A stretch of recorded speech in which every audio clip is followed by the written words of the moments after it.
বৃষ্টিতে লন্ডভন্ড ভগবানপুর, বুধবার সন্ধ্যা থেকে বিচ্ছিন্ন বিদ্যুৎ। ভগবানপুরের বিস্তীর্ণ এলাকায় বিদ্যুৎ বিচ্ছিন্ন। সকালে পরিদর্শন করলেন ভগবানপুর গ্রাম পঞ্চায়েতের উপপ্রধান শেখ আনোয়ার আলী ও হামিরপুর গ্রাম পঞ্চায়েতের পঞ্চায়েত সদস্য অনুপ মাইতি।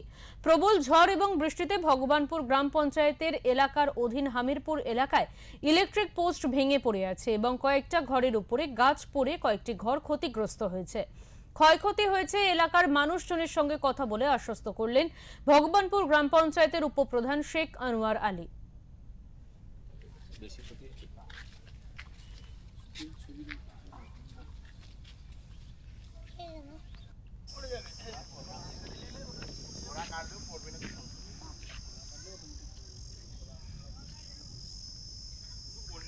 মালগুলো ঢুকতে দেয়নি বলে পিকআপ কাজ হবে এই দুটো কেটে দিতে হবে। আবে কি হাত সে মাথা নুলিছে দেখো আমার দুজনে নাগপুর পাবে। সেদিকে চলো, সেই ধারে গাড়ি টাড়িগুলো আছে।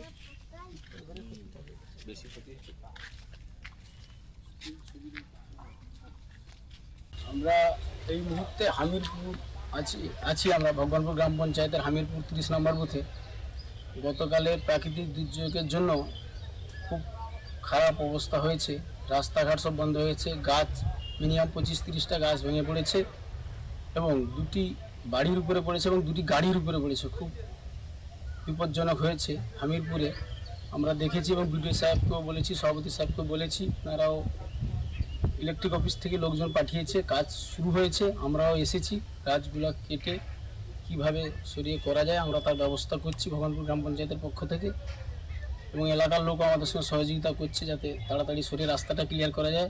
খুব বিপজ্জনক অবস্থায় আছে রাস্তাটি এবং কিছু জায়গায় রাস্তাও ভেঙে গেছে এবং গাছ পুরো উপড়ে পড়ে গেছে।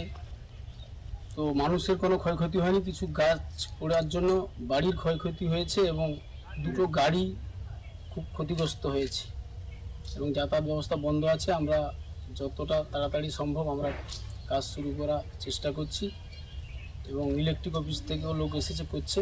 বিডিও সাহেবের নির্দেশ অনুসারে ইলেকট্রিক অফিসও এসেছে এবং ডিজাস্টারের লোক পৌঁছে গেছে, কাজ চলছে এবং তাড়াতাড়ি এই কাজ আমরা সম্পূর্ণ করব এবং রাস্তা ক্লিয়ার করে দেবো কিছু সময়ের মধ্যে।